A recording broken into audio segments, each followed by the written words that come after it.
Hey, and welcome to The Solid Verbal. Now would be a perfect time to consider subscribing. Yeah, that little subscribe button for year-round premium college football content. That's it. Here's the video. Enjoy. Subscribe. Joining us now, we welcome back with eager arms. Whoa. The one, the only Bill Connelly from ESPN.com. Sir, how are you? I'm not too bad. How are you? Great. We're doing well. You enjoying the season so far? I mean, what's not to enjoy? I mean, obviously, it's been funny. I've seen this sentiment on Twitter a lot about how, like, well, at some point we're going to have to start talking about the national title race, and it's, Ohio State and Georgia. But like in the meantime, we've had just all these fun stories and all these packed stadiums and all these rushed fields and everything else. Like last week was one of the best October Saturdays I can remember. And we knew going in that it had a potential, and then it exceeded all potential, and that was awesome. I wanted to ask you because you of course are the engineer, the mastermind, whatever word we choose to describe father of the SP Plus. It's such a useful tool in that it is emotionless. And especially in a season like we've had this year, where you have so many feel-good stories, it's a very interesting barometer. It's an interesting data point that we can use that kind of cooks all the emotion out of it. So while the rest of us are out here rooting on Kansas, Syracuse, and Illinois, and what the hell, James Madison, right? Duke, to some extent, I know you cook into this thing historical data. Right. That you can use to balance out the sudden peaks and the valleys that we see in a year like this, where you have teams sort of rise up seemingly out of nowhere in some cases. How have you used the SP Plus to guide your emotions this college football season to maybe keep you in balance from going a little too overboard when it comes to some of the teams I just mentioned? Well, there's definitely an aspect of what's going, should I actually invest in this, or is this an absolute fluke? And, it plays out in a few different ways. Sometimes teams just win a couple games because they got, 38 bounces and everything else. But then sometimes you have a case like Kansas where the numbers, the preseason projections had no way of knowing that they were suddenly going to have one of the best offenses in the country. And you just kind of have to wait until it catches up. So like I'm looking at with Kansas right now, they exceeded projections in the first game, SP Plus projections by 19 points. And then against West Virginia by 25 points. And then against Houston by 34 points. And they rose from 103rd to 52nd. And I was still starting to get a little, KU fans were getting a little impatient because they were still only 52nd. But last four games, it was within 0.7 points against Duke. It was a touchdown off against Ohio State, but then it was within 0.3 against TCU and 0.6 against Oklahoma. So I feel like at this point, even with the quarterback injury, I feel like we know where Kansas's cruising altitude is at this point. But that said, Illinois is kind of interesting right now because like the fluky, weird Indiana game is the only game where they've underachieved projections so far. It's even though it liked their defense from the start, it's kind of catching up to it's still trying to figure out, how good is this defense? Where should I be ranking them? Like, they overachieved by 19 points against Chattanooga, by 32 against Wisconsin, by 5 against Iowa, by 17 against Minnesota. Like they're still overachieving projections well into the season, despite the fact that, their offense still doesn't score. So it's mostly because of the defense, although Minnesota's defense is good. I think that was kind of interesting flash they showed last week. But that's kind of the Kansas, I think we figured out. Illinois, we're still trying to figure out exactly how far this is going to rise. It's been kind of interesting. We just went through, before you hopped on, the updated AP Top 25. And I think you can make a case, I will try to make the case, that any of the teams in the top 12 feel like they have some kind of shot to get into the top 4. And that is a little bit different from where we've been at in previous years, where you get to week 6, week 7, you can start penciling in Georgia, you can start penciling in Alabama or Ohio State or Clemson, right? It feels, at least from afar, that the gap between what we would consider elite and the rest of the field has narrowed a little bit. Is that backed up by any kind of statistical reality, or is that just me trying to speak it into existence? Statistically, no. Okay.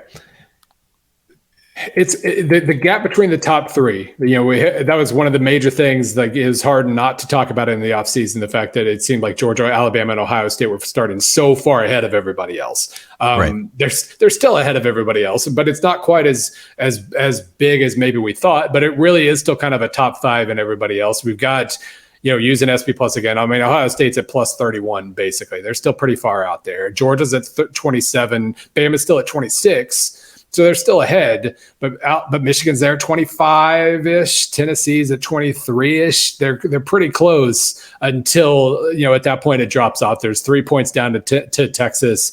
You got a couple points later, you're at Oregon. A couple points after that, you're at Oklahoma State. There's still a gap, basically.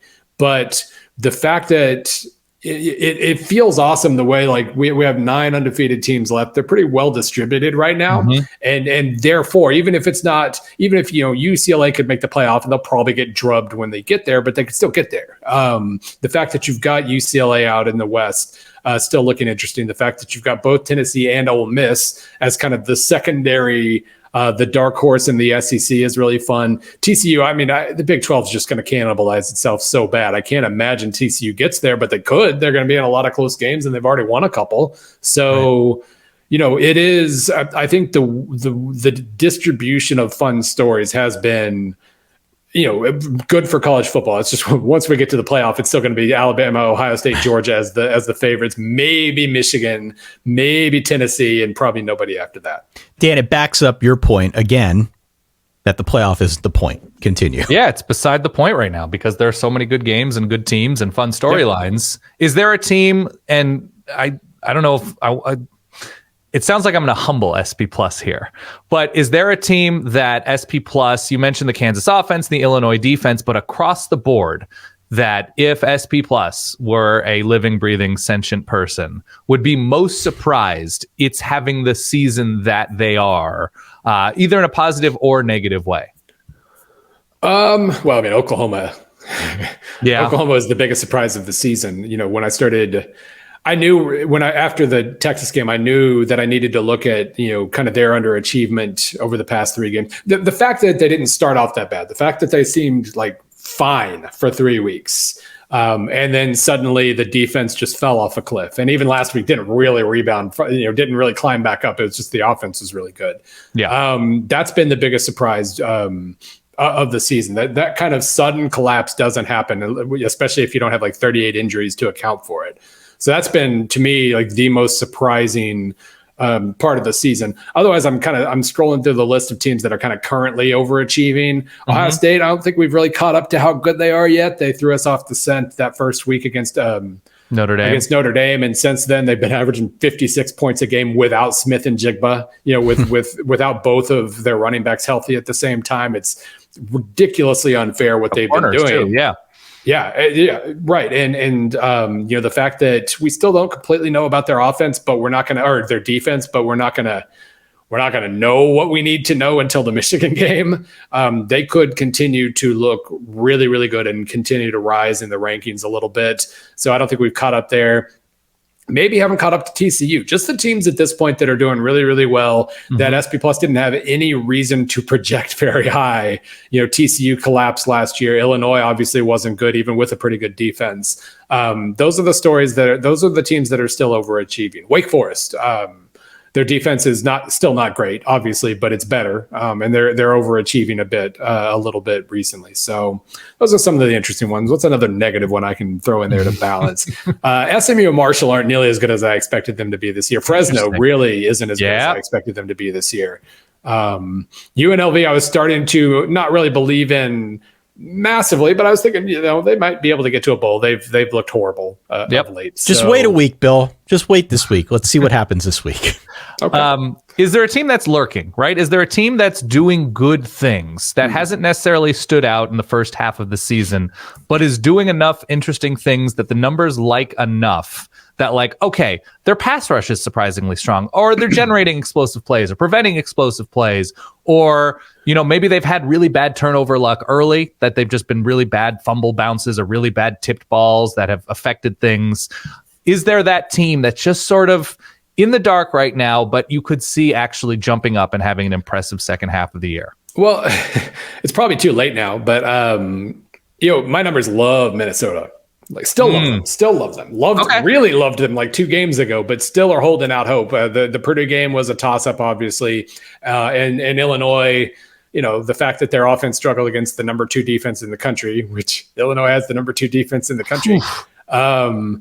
That's obviously, it was kind of cutting them some slack there. So they're still a lot higher than I expected.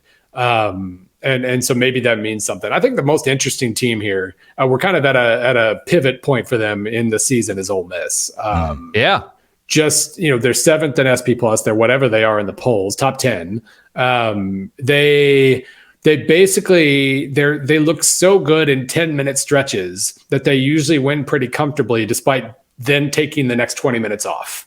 It's been a problem. And I can kind of piece together this case of, they have a very good shot at winning at LSU. They have a very good shot at winning at A&M. And if they split those two, they have a really solid shot at beating Alabama on paper as well. Problem is, defense kind of stopped a few weeks ago and is trending quickly in the wrong direction. And I'm for obvious reasons, I'm concerned about that. I was really, really intrigued. Now I'm a little concerned about being intrigued by Ole Miss. We'll see. If they beat LSU, then I'm right back on the bandwagon. A team that to me feels kind of like they're lurking just because the results have been largely good. Kansas State, you talk about the Big 12 cannibalizing itself. Kansas State is just sort of sitting there as a top 20 team. I think they have TCU this weekend.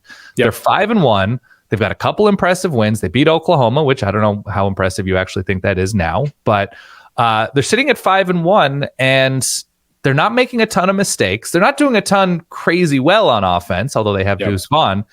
What do you make of Kansas State at this point, and how sustainable? Because if they go 5-1 the back half of the season, we're talking about a 10, potentially 11 win team in Kansas State. What do you and what does SP Plus think? Yeah, I mean, I think at this point, I was talking about how, teams are moving and then they kind of reach an altitude and SP Plus figures them out. The last 2 games it's missed Kansas State games by less than a point, Texas Tech and Iowa State. So at least heading into the bye week, it feels like it has a pretty good read there. And basically now you're looking at they're slight underdogs against, this is just the Big 12. They're slight underdogs at TCU. They're slight favorites against Oklahoma State, slight underdogs against Texas, slight underdogs against Baylor, 6-point favorite against West Virginia. They're clearly, especially if they can find a level of efficiency that that's really kind of eluded them so far this year, which I didn't really expect to say. If their offense can kind of find that consistency, they've got the big plays, they've got the defense. They can absolutely win any and all of those games. It's just probably a lot to ask for them to win all of those games. So maybe if they can win 3 out of 4, then beat West Virginia and Kansas, obviously they're in they're in the Big 12 title game in that case. We know who they are. They just need to get a little more consistent on offense and rely on big plays a little less, and they're pretty much set. This is actually a question for both you, Bill, and Dan. I'm ready. Comes from our friend Jeff Schwartz via Twitter. Jeff wants to know I think is making a comment that this feels like the best Pac-12 season since forever. Yep. There are a bunch of different storylines that I think are all competing. And on some level, that is driven by USC, a question here that we got from Brady, asking how we would rate USC's season thus far, what it projects as moving forward. So if we can maybe wrap those 2 things together into one and ask our father of the SP Plus and our aficionado for all things Pac-12 on where things stand out west, both with regard to the season that we've seen so far and what we expect from USC moving forward. At the very least, this is, bare minimum, this is the best Pac-12 since 2019. That was a year where they had Washington was good, Utah was good, Oregon was good, and a lot of other, like USC was disappointing but still solid. That was a solid year for the Pac-12 overall. 2020 was obviously just kind of a big, kind of a wash with tiny samples, and then 2021 was an absolute disaster. But that was a good year. I'm scrolling through because there was a year. Maybe it was 2016 where Washington made the playoff and USC if they had made a 12-team playoff, would have been in very good shape to make noise. Maybe it's the best year since there. They had a couple of other top 30 level teams.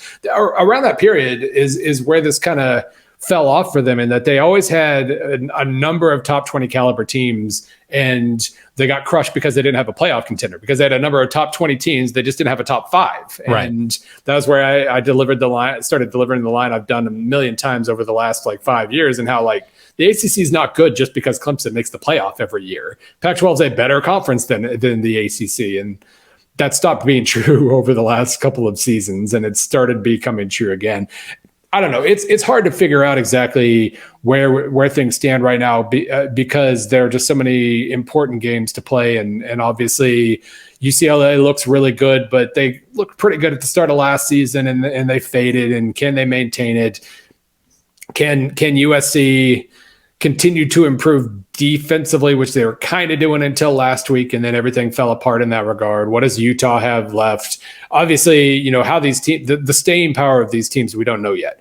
What we do know is they have 4 very solid, somewhere between very solid and very good teams, and that's refreshing. It's been a little while, and Washington's playing really good offense again, and Oregon State's playing defense for the first time in 10 years. And it feels like a really just a much deeper conference than what we saw the last few years. This was still a pretty good conference until a couple of years ago. Yeah, I would say, by the way, the other thing I was going to add, Dan, just to kind of kick it over to you with the Oregon stuff, much to the extent that we talk about maybe teams sleeping or people sleeping on Ohio State a little bit because of week 1 against Notre Dame, I think Oregon falls into a similar category because of what happened to them week 1 against Georgia. Yeah, that was, even after the Georgia game, I was trying to point out, they moved the ball. They were extremely efficient moving the ball. They just hit a wall when they got to about the 35 or 40 of Georgia, and nothing ever happened beyond that. But they were consistently moving the football against, Georgia might not be the best defensive team, but they're one of the 5 best. So I thought that was a pretty good sign. Obviously, the defense just got destroyed in every way a defense can be destroyed. And since then, they've started to rebound a little bit. But no, they're, from a number standpoint, it looked like they might have something to offer at the start, and they've offered well more since then. So I like Oregon a lot. I might trust Oregon the most at this point. Yeah, if I'm remembering correctly, I don't have it in front of me, but your numbers kind of point to Oregon being the most efficient rushing team in America at this moment, which includes the Georgia game. And maybe I'm asking this, and I'll respond to Ty in the Pac-12 in a second, but maybe I'm asking this selfishly as somebody with Oregon baggage, but we're big fans on this show when we talk about teams that you have to kind of throw out their best week and their worst week, right? And the truth lies somewhere in the middle. There is no way Oregon is going to have a worse week than what they did against Georgia. So do you, as an exercise at any point during the season, will you start looking at splits? Will you say, here's what teams do in their last 5. This is what teams do in conference play. This is what teams do on the road. This is what happens when you throw away what appears to be an outlier, uncharacteristic performance. Is that something that could get you closer to what, there is no absolute truth, but is that something that you'll evaluate at some point? It's always hard. I was just talking about SP Plus has gotten K-State right 2 weeks in a row. Therefore, it's figured out K-State. It's 2 weeks. Exactly. It's nothing. We never have the sample that we want, so we always kind of have to take some liberties in how we use that. But I do think, SP Plus takes the Georgia game into account and has Oregon 9th in the country right now. Right. The defense is obviously rebounded to some degree, but they've played 6 games now, so the fact that they still rank 100th in points per drive allowed overall, it means it's more than just the Georgia game that is problematic on defense for sure, especially the pass. The run defense has been mostly fine, but that offense is legit, and it's legit in a way that I never expected a Bo Nix offense to be. For better or worse, with Bo Nix, you expect to kind of have a what was the Twitter thing about, it's Jordan Clarkson time, Jordan Clarkson. It's kind of like Bo Nix has that in him at all times. And I just realized I used that joke about Donovan Smith of Texas Tech early in the year too. I need to branch out my jokes a little bit, but you expected him to play hero ball some, and instead he's just playing this super managed, super consistent quarterback play. They're 2nd in rushing success rate and they're 3rd in passing success rate. They're just doing what they want to do right now. And that's not what I expected, but that part's real. The defense is obviously still problematic, but the offense is probably the most reliable unit in that conference right now. Something also fascinating in the Pac-12, I think USC, is a really, really good team because of what their ceiling looks like on offense. Defensively, they've struggled some against the run, if I remember correctly. But the fascinating thing with USC is I think they've recovered every fumble but one. Every fumble but one that has occurred in a USC game. Yep. They've recovered. Is this something statistically that either the universe evens it out over the course of the season, or the universe evens it out next season, or over the course of 5 years? Like, how unlikely is it? And I'm not even saying USC would lose games if they're, losing fumbles or something like that.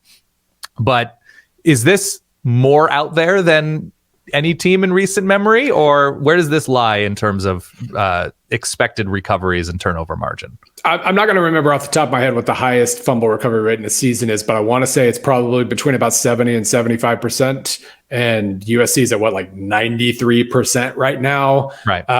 That's just impossible. Like, there's just, you never know how long it's going to take to regress, but it's going to regress. And, you can think of, there are two ways to think about turnovers. Look, there's the fumble recovery rate. And then one of the things I look at that, you can kind of your interceptions to breakups ratio on defense. That is dependent on a lot of things. If you play a lot of man coverage, you're going to break up more passes, but you probably won't pick off as high a percentage of them. Just, your back's turned or whatever. Right. Zone, you're not going to get hands on as many passes, but you're going to pick more of them off. So there are differences. But at one point, a couple games ago, and I don't remember what it's at right now, but a couple games ago, they had it was 7 interceptions to 6 breakups or something like that. And that's already started to correct itself a little bit. Like the Stanford game, with more appropriate turnovers, bounces, that would have been close to a loss or a loss outright. They really benefited in that game. They benefited in the Oregon State game. Obviously, they had whatever that was, +4 turnovers or something like that.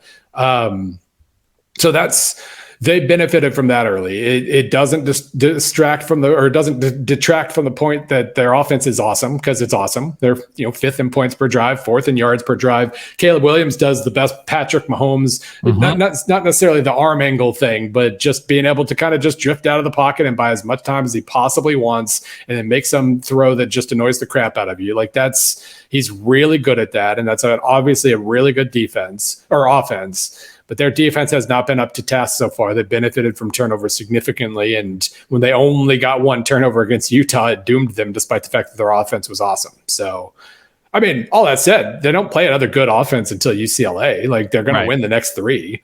And Notre Dame certainly doesn't seem to have much to offer in that regard. Sorry. No. But so they're going to have a great year, and that's awesome. I'm almost kind of glad they lost, because I was tired of talking to them about them as a potential top 5 team when they weren't. They're absolutely a potential top 10 or 15 team, and they're going to end up with a really nice record. This is from our Discord, a user, I think it's Ken.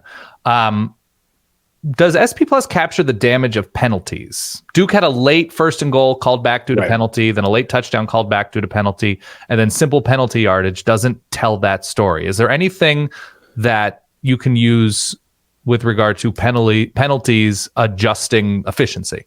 It adjusts in that, if you have a hold, then suddenly you're at 1st and 20 and you're less likely to have successful plays after that. It kind of reflects there, but otherwise, no. I've always had the theory, and I never leave myself enough time in the offseason to explore all my theories, I guess. But if I can separate, and I think I can now with the tools we have, if I can separate penalties out into basically procedural penalties versus penalties of aggression. Right. I think what we would find, I'm almost positive what we would find is procedural penalties, holds and false starts and those kinds of things. Those absolutely are predictive, at least a hair. Penalties of aggression just mean you're being aggressive and you're probably making a lot of plays because of that aggression. And it's probably, there would probably be no correlation with those in success. There might be a positive correlation with those in success, honestly. Right. Not to encourage teams to go out there and, commit a bunch of late hits or whatever. But I think as a whole, those penalties are why anytime I played with penalties in the past, it just added nothing to SP+. They represent effort versus procedural being lack of discipline. Yeah. Right. Fair enough. Right. Ty? Do you have any predictions, Bill, for the second half of the season? just maybe things that you have been tracking through your own course of study through the first 7 weeks of the season, or things, that you hope to see maybe beyond Missouri as a fan? Oh man, that or maybe the floor is just yours to vent about Mizzou. No, the Missouri Auburn game. I was actually I am emotionally neutral. Like, it doesn't. I still, if Missouri's on, I will hope that they win. I went to the Georgia game. It was a freaking blast. Best time I've had in Faurot Field in Memorial Stadium for a long time. I was almost impressed with the Auburn game, that afterwards I was kind of sick to my stomach. Like, I didn't know I was still capable of that. But the way the way that Auburn game played out was amazing. So I think there's kind of, obviously we have to ramp up and start talking about the playoffs soon. And it's funny because I have a dread scenario and an, oh my God, that would be the most amazing thing in the world scenario kind of simultaneously. The dread scenario is there is a non-zero chance our playoff this year is an Alabama-Georgia rematch and an Ohio State-Michigan rematch. And that sounds like the grossest thing I could possibly imagine. Like, that's very much non-zero. And, nobody, that's just, that's horrible. So that balances out the feelings of excitement I get from a potential, number one, from a potential Tennessee Ole Miss SEC Lane Kiffin versus Tennessee SEC title game. Yes. That is also absolutely on the table. Georgia hosts Tennessee. So it's probably not going to happen, but it's non-zero. And that's amazing. And you can fiddle with this. If Alabama ends up actually out, whether it's Ole Miss that beats them, whether it's just Georgia in the title game, whatever it is, you look at the number of teams that could get a playoff bid. One of those, like, if I told you this at the beginning of the season kind of things, whether it's Ole Miss, whether it's Tennessee, whether it's TCU, whether it's UCLA, there are just a lot of really fun teams. Whether it's Oregon after the Georgia game. And then I get to preview a Georgia-Oregon rematch where the whole thing is me trying to convince myself, no, it really could be different this time. Yeah. No, there are just a lot of those teams out there right now that are making this really fun. Clemson, that's kind of another worst case scenario for me, is just Clemson is going to win out despite being elite at nothing this year. And is going to lose to Georgia, kind of that 24-6 game they had against Alabama that one year in the playoff. That's not any fun. Maybe they have time to find another gear and become elite at something. But right now they're elite at nothing, and they're just winning games because they're slightly better than their opponents. So I hope that changes if they keep winning. But no, like, the number of fun stories, the number of different one-loss Big 12 champions that are still out there right now that probably won't get to the finish line with one loss, but could. TCU's undefeated. Oklahoma State's got a loss. Kansas State has a loss. A lot of really fun teams. There's a lot of these fun stories. And then there's this dark cloud of Michigan, Ohio State, Alabama, Georgia hanging over everything that I hope doesn't play out, but absolutely could. Final question. This is a unique season. It is a season that is going to stand alone just in terms of its place in sports, because in about a month, the World Cup starts as college football is occurring. This is generally the place where Ty jumps in to ask you one last question about the U.S. men's national team, and feel free to, Ty. But how are you going to manage your time in about a month when we have World Cup matches, when you have emotional and spiritual and fandom ties to the U.S. men's national team and their pursuit of looking better than they have recently? What are you going to do with your time? And if you are just speaking to a college football fan who is interested in the World Cup, but does not have deep knowledge, does not have specific fandom of the U.S. team or any country or any specific knowledge of who's fun to watch, how are you juggling? How are you balancing? What are you choosing to watch in addition to the U.S. men's national team? Well, it's funny. Like, for the last, I got to go to the ESPN the summit we had for World Cup coverage back in June. Went up to Bristol, and all the soccer folks were there, and that was really fun to be a part of. And the whole, like, since then, it's basically been like, yeah, that's going to be a busy couple of weeks, isn't it? But I finally actually. I didn't want to think about it. I finally made myself think about it last week and just basically sketch out, like, okay, what is your workflow going to be for, like, the week of Thanksgiving and the week after? Because that's those are the two. Did you break into a cold sweat? Like I was starting to get. I had to order my thoughts, and I had to lay it out, and that helped me a lot, even though it's a lot. And it was kind of funny. One of the things I'd actually forgotten about when I was thinking about all the stuff I had to do was that last year I got to write weekly FCS playoff previews too. And I am never, as long as I'm allowed to do that, I'm never going to give that up because I love it. But that means the week after rivalry week, I'm looking at basically writing like my Sunday night rivalry week recap. Monday is basically the end of like the period where you would write about the second full set of match days for the World Cup. Mm-hmm. That's when that would happen. Then you've got championship week preview, FCS playoff preview. And then the day after that is when the third round of World Cup matches would end. That's right.